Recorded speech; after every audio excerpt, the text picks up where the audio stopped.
Hello all welcome to our channel. ఈ క్లాస్‌లో వచ్చేసి మనము ఫిఫ్త్ క్లాస్‌లోనే తెలుగు సబ్జెక్ట్ చూద్దాము. ఈ వీడియో కనుక మీకు నచ్చితే లైక్ చేయండి, షేర్ చేయండి, అలాగే సబ్స్క్రైబ్ కూడా చేయండి.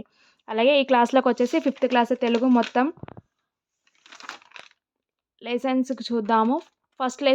ఫస్ట్ ఉన్న ఇంట్రడక్షన్ చూద్దాము. సుప్రసిద్ధ రచయిత మరియు సాహితీవేత్త అయిన తొలితరం కథా రచయిత ఎవరు అంటే వట్టికోట అల్వారు స్వామి. ఈయన మాదారంలోని 01/11 మంత్ 1951 జన్మించారు. మరియు 2015 సంవత్సరంలో శత జయంతి ఉత్సవాలను జరుపుకుంటారు. ఎవరిది? వట్టికోట అల్వారు స్వామిది 2015 సంవత్సరంలో శత జయంతి ఉత్సవాలను జరుపుకుంటారు. అలాగే హైదరాబాద్ సిటీ లైబ్రరీకి నామకరణం చేశారు.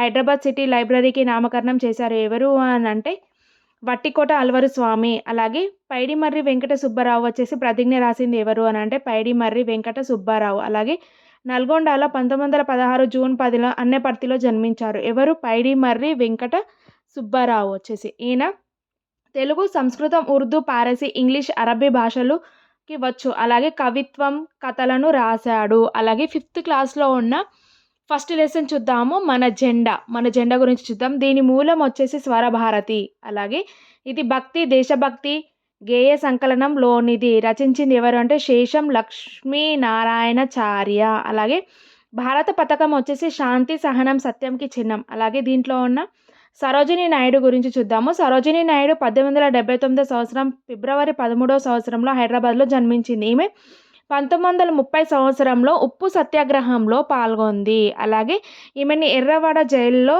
నిర్బంధించారు. ఎవరిని? సరోజినీ నాయుడుని.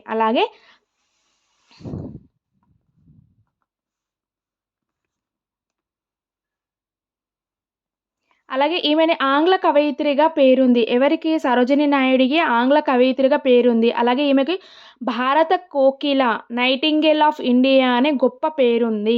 భారత కోకిల, నైటింగేల్ ఆఫ్ ఇండియా అనే గొప్ప పేరుంది. అలాగే నెక్స్ట్ సెకండ్ లెసన్ చూద్దాము. యాదగిరిగుట్ట గురించి చూద్దాము. అలాగే మన పూర్వీకులు ప్రకృతి శక్తినే దేవుడిగా భావించారు. అలాగే తెలంగాణలోని ప్రసిద్ధి పొందిన నరసింహ పుణ్యక్షేత్రం ఎక్కడుంది అని అంటే యాదగిరిగుట్టలో ఉంది. యాదగిరిగుట్టలో ఉన్న దేవుడు ఏంటి? నరసింహ స్వామి. అలాగే దీని పేరు పాస్ట్లో నల్గొండ అనే పేరుంది. కానీ ఇప్పుడు ప్రెజెంట్ అయితే యాదాద్రిలో ఉంది. నెక్స్ట్ ఇది తెలంగాణలో హైదరాబాద్ నుంచి 60 కిలోమీటర్ల దూరంలో వరంగల్ మార్గంలో ఉంది. ఏది? యాదగిరిగుట్ట వచ్చేసి మనకు హైదరాబాద్లోని 60 కిలోమీటర్ దూరంలో ఉన్న వరంగల్ మార్గంలో ఉంది. అలాగే ఋష్యశృంగుని సన్ ఎవరు అని అంటే యాదర్శి హనుమంతుడు. అలాగే ఈయన ఆశీస్సులతో తపస్సు చేశాడని పురాణ కథ ఉంది. అలాగే గుట్ట మీద గుండం ఏముంది అని అంటే విష్ణుగుండం అని ఉంది. అలాగే ఇక్కడ ఆంజనేయ స్వామి దేవాలయం ఉంది. రామలింగేశ్వర ఆలయం కూడా ఉంది. అలాగే నరసింహస్వామి టెంపుల్లో ప్రతి నెల స్వాతి నక్షత్రం రోజున అష్టోత్తర శతకలాభిషేకం శత కలశాభిషేకం అంటే కలశాలతో అభిషేకం చేస్తారన్నట్టు. ఎప్పుడు? స్వాతి నక్షత్రం రోజు నరసింహస్వామి టెంపుల్లోని కలశాభిషేకం జరుగుతుంది అన్నట్టు. అలాగే ఉగాది రోజున తిరువిధి సేవ చేసి పంచాంగ శ్రవణం జరుపుతారు. అంటే డైలీ చేస్తున్న విధి చేసి తర్వాత పంచాంగ శ్రవణంను జరుపుతారు ఉగాది రోజున. అలాగే నెక్స్ట్ ప్రతి సంవత్సరం మార్చి, ఏప్రిల్లలో శ్రీవారి బ్రహ్మోత్సవాలు జరుగుతాయి. ఎప్పుడు అని అంటే ఫాల్గుణ శుద్ధ విదియ నుండి ద్వాదశి వరకు అంటే 11 days వరకు శ్రీవారి బ్రహ్మోత్సవాలు జరుగుతాయి. ఫాల్గుణ శుద్ధ విదియ నుంచి ద్వాదశి వరకు అంటే 11 days వరకు జరుపుతాయి. అలాగే తెలంగాణ ఏర్పడ్డాక సప్తగిరిని నేమ్ను దూరదర్శన్ యాదగిరి నేమ్గా పేరు పెట్టారు. నెక్స్ట్ దూరదర్శన్ ఏం పేరు పెట్టారు అని అంటే యాదగిరి పేరుగా మార్చారు. అలాగే నెక్స్ట్ కొండగట్టు గురించి చూద్దాము. కొండగట్టు కరీంనగర్లో ఉంది. ఇక్కడ ఆంజనేయ స్వామి స్వయంభుగా వెలిశాడు. అలాగే కొండగట్టు వచ్చేసి కరీంనగర్ నుండి నిజామాబాద్ వెళ్ళే దారిలో జగిత్యాలకు 15 కిలోమీటర్ల దూరంలో ఎత్తైన కొండ మీద ఉంది. అలాగే ఇక్కడ ఆంజనేయ స్వామి వచ్చేసి సగం నరసింహస్వామి ముఖం ఉంటుంది, తర్వాత ఉత్తరాన ముఖుడై ఉన్నాడు. సగం నరసింహస్వామి ముఖం ఉత్తరాభిముఖుడై ఉన్నాడు. నెక్స్ట్ దీనికి దగ్గరలో జవహర్లాల్ నెహ్రూ సాంకేతిక విశ్వవిద్యాలయం చెందిన ఇంజనీర్ కళాశాల ఉంది. దీనికి దగ్గరలో ఏముంది అని అంటే జవహర్లాల్ నెహ్రూ సాంకేతిక విశ్వవిద్యాలయం ఉంది. అలాగే కొండగట్టు అంజన్నపై భక్తితో కవులు శతకాలను రాశారు. ఏం రాశారు? శతకాలు. కొండగట్టు అంజన్నపై భక్తితో ఏం రాశారు అంటే శతకాలు రాశారు. అలాగే ఈ లెసన్లో ఉన్న గ్రామర్ గురించి చూద్దాము. భూతకాలపు ఉంది, వర్తకాలము, భవిష్యత్ కాలం, పాస్ట్, ప్రెజెంట్, ఫ్యూచర్ గురించి ఉంది అన్నమాట. జరిగిపోయిన పనిని తెలిపేది ఏంటి? భూతకాలం. జరుగుతున్న పనిని తెలిపేది వర్తమాన కాలం. అలాగే భవిష్యత్ అంటే ఏంటి? జరిగిపోయే పనిని గురించి. నెక్స్ట్ థర్డ్ వన్ వచ్చేసి మనకు సాలార్జంగ్ మ్యూజియం ఆర్ ప్యారా హైదరాబాద్ అని లెసన్ ఉంది, చూద్దాము దీంట్లో. ఇది మూసీ నదికి దక్షిణం ఒడ్డున దార్ ఉల్ షిఫా ప్రాంతంలో ఉంది. సాలార్జంగ్ మ్యూజియం ఎక్కడ ఉంది? దార్ ఉల్ షిఫా అనే ప్రాంతంలో మూసీ నదికి దక్షిణం ఒడ్డున ఉంది. ఇది నిజాం పరిపాలకులలో సాలార్జంగ్ కుటుంబానికి చెందిన మీర్ యూసఫ్ అలీఖాన్ సాలార్జంగ్ III అయిన కుటుంబానికి చెందిన వారెవరు? మీర్ యూసుఫ్ అలీఖాన్ సాలార్జంగ్ III. ఈయన ప్రపంచం నలుమూలల నుంచి కళాఖండాలు, వస్తు సామాగ్రిని సేకరించారు. ఏమేం చేశారు? ప్రపంచంలో ఉన్న నలుమూలల నుండి వస్తు సామాగ్రులను సేకరించారు. దీంట్లో అర్ధచంద్రాకారంలో ఉన్న ఈ మ్యూజియం 1951 డిసెంబర్ 16న ప్రజలను చూడడానికి తెరిచారు. ఎప్పుడు అంటే సాలార్జంగ్ మ్యూజియంని ఎప్పుడు తెరిచారు అంటే 1951 డిసెంబర్ 16th. 1951 డిసెంబర్ 16న సాలార్జంగ్ మ్యూజియంని తెరిచారు. అలాగే భారతదేశంలో 3వ స్థానంలో ఉంది. ఇది భారతదేశంలో ఎన్నో స్థానంలో ఉంది అంటే 3వ స్థానంలో ఉంది. భారత పార్లమెంటు దీనిని జాతీయ ప్రాముఖ్యత గల సంగ్రహాలయంగా గుర్తించింది. ఏమి గుర్తించింది? భారత పార్లమెంటు సాలార్జంగ్ మ్యూజియంను సంగ్రహాలయంగా గుర్తించింది. అలాగే దీంట్లో మొత్తం 38 అర్రలు ఉన్నాయి. ఒక అర్ర నేమ్ వచ్చేసి పిల్లల గ్యాలరీ ఉంది. మరి గడియారం వెనుక అర్రలో పాలరాతి శిల్పాలు ఉన్నాయి. ఇంకొక అర్రలో గడియారం వెనుక అర్రలో పాలరాతి శిల్పాలు ఉన్నాయి. నెక్స్ట్ ప్రపంచ ప్రసిద్ధి చెందిన రెబెక్కా శిల్పం ఉంది. దీని గురించి కంపల్సరీ ఒక బిట్ వస్తుంది, చూడండి.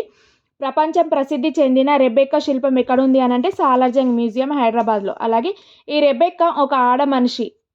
నెత్తి మీద నుండి కింది దాకా సన్నటి పరదా కప్పుకున్నట్లుండి ఆ పరదా నుండి ముఖం కనిపిస్తుంది అన్నమాట. రెబెక్కా శిల్పం అంటే ఏంటి? ఈ రెబెక్కా ఒక ఆడ మనిషి. దీని నెత్తి మీద నుండి కింది దాకా సన్నటి పరదా కప్పుకున్నట్లు ఆ పరదా నుండి ముఖం కనిపిస్తుంది అన్నమాట. ఈ శిల్పం చెక్కిన అతను 19వ శతాబ్దంకి చెందిన జీబీ బెంజోని అంటే ఇటలీకి చెందిన అతను. ఈయన చెక్కాడన్నట్టు. ఈయన పెద్ద ఏనుగు దంతం మీద పడవ ఇల్లు ఉన్నట్లు మరియు సముద్రంలో పోతున్నట్లు, మరొక దంతం మీద 20 ఏనుగులు ఒకదాని ఒకటి పోతున్నట్లు, సీతారాముల వనవాసం చేస్తున్నట్టు బొమ్మలు ఉన్నాయి. ఇక్కడ సాలార్జంగ్ మ్యూజియంలో ఏనుగు దంతం మీద పడవ ఇల్లు మరియు సముద్రంలో పోతున్నట్లు, మరో ఇంకో దంతం మీద 20 ఏనుగులు మరి ఒకదానికి ఒకటి పోతున్నట్లు, సీతారాముల వనవాసం గురించి కూడా బొమ్మలు ఉన్నాయి. అలాగే ఇక్కడ 19వ శతాబ్దంకి చెందిన ఫ్రాన్స్ రాజు లూయిస్ XUV అన్నట్టు. ఈయన మైసూర్ మహారాజు టిప్పు సుల్తాన్ బహకరించిన కుర్చీలు, టిపాయిలు ఉన్నాయి. ఎక్కడ ఉన్నాయి అని అంటే సాలార్జంగ్ మ్యూజియంలో. అలాగే ఇక్కడ పై అంతస్తులో మొత్తం 18 అర్రలు ఉన్నాయి. అర్ర నడిమిట్లలో నిలువెత్తు చెక్క శిల్పం ఉంది. దాని వెనుక అద్దం పెట్టారు. అర్ర నడిమిట్ల అంటే మధ్యలో ఏం పెట్టారంటే చెక్క శిల్పం ఉందన్నమాట. దాని వెనుక ఏం పెట్టారంటే అద్దం పెట్టారు. ముందు నుండి చూస్తే మగ మనిషి, వెనుక నుండి చూస్తే ఆడ మనిషి కనిపిస్తుంది, బొమ్మలు కనిపిస్తాయి. అలాగే ఎవరు అని అంటే 18వ శతాబ్దానికి చెందిన ఫ్రాన్స్ దేశస్థుడు అన్నట్టు. 19వ శతాబ్దానికి ఫ్రాన్స్ దేశస్థుడు ఫ్రాన్స్ రాజు లూయిస్ ఉన్నారు కదా, ఈయన అని పెట్టారన్నట్టు. అలాగే శిల్పంలో ఉన్న మనుషుల నేమ్స్ ఏంటి అంటే మెఫిస్టోఫిలిప్స్ అంటే ముందు ఉన్నది, మెఫిస్టోఫిలిస్ అంటే మగ మనిషి. అలాగే మార్గరీటా అంటే వెనుకున్నది ఆడ మనిషి ఎవరు? మార్గరీటా. అలాగే వీరిద్దరూ జర్మన్ దేశంలో ప్రదర్శించే ఒక ప్రముఖ నాటకంలోని ముఖ్య పాత్రలను పోషించేవారు. అలాగే జహాంగీర్ ఉపయోగించిన చురకత్తి, నూర్జహాన్ పండ్లు కోసుకునే కత్తి, అలాగే ఇక్కడ ఖురాన్ అగ్గిపెట్టె సైజులో గోల్డ్ సిల్వర్లలో కూడా ఉంది. ఖురాన్ ఏ సైజులో ఉంది అంటే అగ్గిపెట్టె సైజులో గోల్డ్ మరియు సిల్వర్ కూడా ఉంది. నెక్స్ట్ టెక్స్ట్ బుక్లో ఉన్న గ్రామర్ ఉంది. ఇక్కడ పట్టిక అనేసి ఇచ్చారు, నేను ఇలా రాసాను చూడండి. మ్యూజియంలోని వస్తువులను సేకరించే వారు ఎవరు అని అంటే మీర్ యూసుఫ్ అలీఖాన్ సాలార్జంగ్ III. ఈయన వస్తువులను సేకరించారని చెప్పాను కదా. మ్యూజియం ఎప్పుడు స్టార్ట్ చేశారు అని అంటే 1951 డిసెంబర్ 16th. అలాగే భారతీయ సంగ్రహాలయంగా గుర్తించింది ఎవరు అంటే భారత పార్లమెంట్. అలాగే రెబెక్కా శిల్పం చెక్కిన శిల్పి ఎవరు అని అంటే జీబీ బెంజోని. ఈయన ఎక్కడ అంటే ఇటలీ దేశస్థుడు. నెక్స్ట్ 2 రూపాయల చెక్క శిల్పం పాత్రల పేర్లు ఏంటి అని అంటే చెప్పాను కదా, మెఫిస్టోఫిలిస్, మార్గరీటా. మెఫిస్టోఫిలిస్ వచ్చేసి మనకు మగ మనిషి, మార్గరేటా వచ్చేసి ఆడ మనిషి. ఈ విధంగా. నెక్స్ట్ ఫోర్త్ లెసన్ చూద్దాము నీడ ఖరీదు. దీంట్లో ఉన్న గ్రామర్ ఏంటిదంటే సమాపక క్రియ, అసమాపక క్రియ. సమాపక క్రియ వచ్చేసి వాక్య భావాన్ని పూర్తిగా తెలిపే క్రియాపదము. ఇది వాక్య భావాన్ని అసంపూర్తిగా తెలిపే పదం ఏంటి? అసమాపక క్రియ. సమాపక అంటే మొత్తం పదాలను క్రియాపదాలు, అసమాపక క్రియ అని అంటే అసంపూర్తిగా తెలిపే పదాలను. నెక్స్ట్ నీతి పద్యాలు వచ్చేసి చూద్దాము ఫిఫ్త్ లెసన్. పిల్లల్లో నైతిక విలువలను పెంపొందించడం ఈ పాఠం ఉద్దేశం. అలాగే దీంట్లో ఉన్న సూక్తి చూడండి. తింటే గారెలు తినాలి, వింటే భారతం వినాలి అని సూక్తి చెప్పారు. అలాగే మహాభారతం వచ్చేసి మానవ స్వభావం చెప్పిన కావ్యం. అలాగే సంస్కృతంలో వేదవ్యాసుడు రాసిన భారతాన్ని నన్నయ్య, తిక్కన్న తెలుగులో అనువాదం చేశారు. ఎవరు? నన్నయ్య, తిక్కన్న, ఎర్రనలు ముగ్గురు తెలుగులో అనువాదం చేశారు. ఏంటి? వేదవ్యాసుడు సంస్కృతంలో రాసిన భారతాన్ని నన్నయ్య, తిక్కన్న, ఎర్రనారు ముగ్గురు తెలుగులో అనువాదం చేశారని. వీరిని ఏమంటారు అంటే కవిత్రయం అని అంటారు. కవిత్రయం అంటే ఎవరు? నన్నయ్య, తిక్కన, ఎర్రన. నన్నయ్య, తిక్కన, ఎర్రన వచ్చేసి కవిత్రయం. వీరు ముగ్గురిని నన్నయ్య, తిక్కన, ఎర్రన అంటారు. అలాగే వీరిలో ఉన్న పద్యాలు వీరు రాశారు చూడండి. నేను ఫస్ట్ లెసన్ రాశాను. ఫస్ట్ పద్యంలో ఉన్న ఫస్ట్ పదాలు నేను రాశాను. అవి మీకు తొందరగా అర్థమవుతుందని ఇలా రాశాను చూడండి. కందపద్యం నన్నయ్య రాసింది కందపద్యంలో అలిగిన మరియు పలుమార్లు. అలాగే తిక్కన్నది ఏంటి? కందపద్యం ధనము తనువున. అలాగే ఎర్రన వచ్చేసి తేటగీతి ఈయన పామముల శరణంబుని అని. నెక్స్ట్ పోతన వచ్చేసి చదువని మరియు పరహితము. నెక్స్ట్ దీంట్లో ఉన్న తెలుగు నెలలను నంబర్ ఏంటి? షష్ఠి వర్ష చక్రం అంటే 60 సంవత్సరాలు అని ఉన్నాయి. తెలుగు నెలలు ఏంటి? 60 సంవత్సరాలు. వీటిని ఏమంటారు అంటే షష్ఠి వర్ష చక్రం అని కూడా అంటారు. ఈ లెసన్లో ఉన్న గ్రామర్ వచ్చేసి కర్త, కర్మ. కర్త అంటే ఏంటి? ఎవరు అనే పదానికి సమాధానం వచ్చేది కర్త. అలాగే కర్మ వచ్చేసి ఎవరిని, దేనిని అనే పదానికి సమాధానం వచ్చేది కర్మ. నెక్స్ట్ దీంట్లో ఉన్న ఒకటి కంటే ఎక్కువ అర్థాలు వచ్చేవి చూద్దాము. దోస్తులు అంటే మిత్రులు, స్నేహితులు. బట్టలు అంటే దుస్తులు. ఎదుగుదల అంటే ప్రగతి. ఆధునికత అంటే కొత్తది, నవీనం. ఊరు వచ్చేసి గ్రామం. నెక్స్ట్ వచ్చేసి సిక్స్త్ లెసన్ బోనాలు ఉంది చూడండి. బోనాలు వచ్చేసి మనకు ఆషాఢ మాసంలో స్టార్ట్ అయ్యి శ్రావణ మాసం లాస్ట్లో అయిపోయింది అన్నట్టు. దీంట్లో వస్త్రాలు, కానుకలు మరియు ఒడిబియ్యం సమర్పిస్తారు. దీనిని ఏమంటారు అంటే ఊరడి అని అంటారు. అలాగే బోనం అంటే ఏంటి? భోజనం. కుండ అంటే ఏంటి? అని మరొక అర్థం. కుండ అని మరొక అర్థం. బోనం అంటే భోజనం మరియు కుండ అని మరొక అర్థము. శాఖ అంటే ఏంటి చూడండి. నీరు, బెల్లం, పెరుగు వేసి దాన్ని ఏమంటారు? శాఖ అని అంటారు. నెక్స్ట్ సెవెంత్ లెసన్ చూద్దాము. చిట్యాల ఐలమ్మ. ఈమె ఏం చేసింది? ఈమె తెలంగాణకి ఎంతోమంది వీర పనితులకు పుట్టినిల్లు. ఏంటి? చిట్యాల ఐలమ్మ. అలాగే ఈమె ఓరుగల్లు జిల్లా రాయపుర్తి కృష్ణాపురంలో పుట్టింది. ఈమె తల్లిదండ్రులు ఎవరు అని అంటే మల్లమ్మ మరియు సాయన్న. వీరిది ఏ కులం అంటే రజక కులం. ఈమె 13 ఇయర్స్లోనే పాలకుర్తిలోని చిట్యాల ఊరిలోనే నరసింహులతో వివాహం జరిగింది. ఎవరితో? నరసింహులతో వివాహం అయింది. అలాగే ఐలమ్మ వచ్చేసి స్త్రీశక్తి రూపం మరియు పోరాట దీపం, నారీ శిరోమణి మరియు నాతి కిరీటం మరియు దాన ధైర్యము అనేవి ఉన్నాయి అన్నట్టు. ఈమెకి ఐలమ్మకు వచ్చేసి స్త్రీశక్తి రూపము మరియు పోరాట దీపం, నారీ శిరోమణి మరియు నాతి కిరీటం మరియు దాన ధైర్యాలు ఉన్నాయి. అలాగే మానం ప్రాణం ఉన్నాయి. అలాగే ముల్లంపల్లి కొండలప్పారావు ఎవరు పట్వారి ఎవరు వచ్చేసి దేశ్ముఖ్ రామచంద్రారెడ్డి. ముల్లంపల్లి కొండలరావు ఊర్లో పట్వారి వచ్చేసి ఎవరు అంటే దేశ్ముఖ్ రామచంద్రారెడ్డి. అలాగే ఈ లెసన్లో ఉన్న నెక్స్ట్ వచ్చేసి 8th లెసన్ వృధా చెయ్యం లెసన్ చూద్దాము. ఇది నీటి విద్యుత్ పొదుపు రేపటి జాతికి వెలుగు అన్నది రాష్ట్ర విద్యుత్ శాఖ తెలంగాణ చెప్పారన్నట్టు. చూడండి. ఇది ఫిబ్రవరి 4వ సంవత్సరంలో వసంత పంచమికి అనంత సాగర్లో సరస్వతి మాత ఉత్సవం జరుగుతుంది. ఈ లెసన్లో ఉన్న ఇంపార్టెంట్ బిట్స్ చూడండి. ఫిబ్రవరి 4న వసంత పంచమికి అనంత సాగర్లో సరస్వతి మాత ఉత్సవం జరుగుతుంది. అలాగే బొగ్గుకి సంబంధించిన కొత్తగూడెం ఎక్కడెక్కడ ఉంటుంది అంటే కొత్తగూడెంలోని రామగుండంలోని థర్మల్ పవర్ స్టేషన్లో ఉన్నాయి. బొగ్గు ఎక్కడ ఉన్నాయంటే కొత్తగూడెం మరియు రామగుండంలో ఉన్న థర్మల్ పవర్ స్టేషన్లో ఉన్నాయి. అలాగే జలాశయాలలో నీళ్లు అడుగంటడం బొగ్గు నిల్వలు తగ్గిపోవడానికి కారణము. నెక్స్ట్ ఈ లెసన్లో ఉన్న గ్రామర్ చూడండి. క్రియారహిత వాక్యము. నెక్స్ట్ క్రియాపదం లేకపోయినా పూర్తి అర్థం ఇవ్వడం ఏంటి అంటే క్రియారహిత వాక్యం అంటే కుంటల జలపాతం అందమైనది, పోతన గొప్ప కవి. నెక్స్ట్ క్రియాసహిత వాక్యం అంటే ఏంటి? కొన్ని వాక్యాలలో క్రియాపదం ఉంటుంది అన్నట్టు. పిల్లలు చెట్టు కింద ఆడుకుంటున్నారు ఇలా. క్రియాసహిత వాక్యం అంటే కొన్ని వాక్యాలలో క్రియాపదం ఉంటుంది. క్రియారహిత అనంటే కొన్ని పదాలలో క్రియారహితం, క్రియాపదం లేకపోవడం అన్నట్టు. చూడండి, డిసెంబర్ 24న క్రిస్మస్ ఈవ్‌ది జరుపుకుంటారు.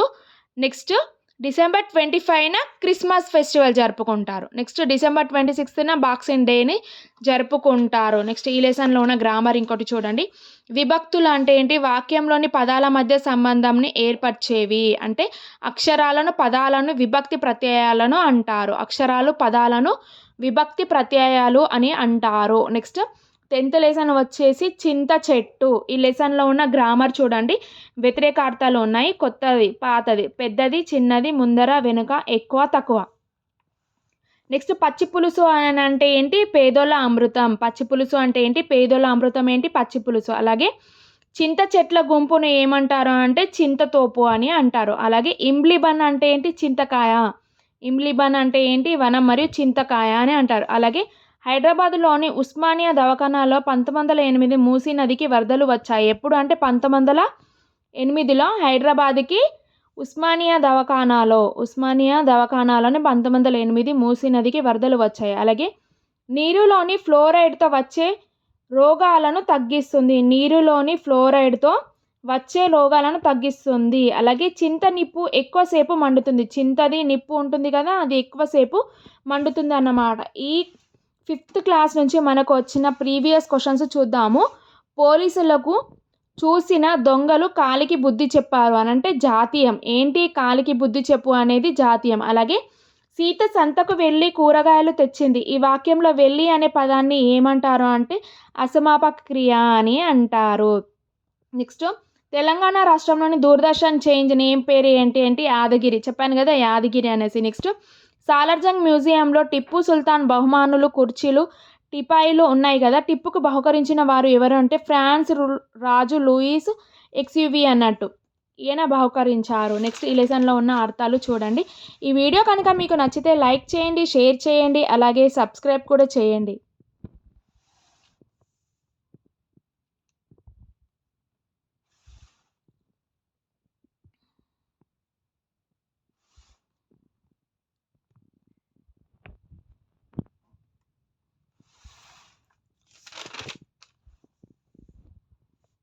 ఈ నోట్స్కి సంబంధించిన పీడిఎఫ్ డిస్క్రిప్షన్ లింకులో ఉంటుంది, చూడండి. ఇప్పుడే మన ఛానల్ని సబ్స్క్రైబ్ చేయని వాళ్ళు ఇప్పుడే మన ఛానల్ని సబ్స్క్రైబ్ చేయండి.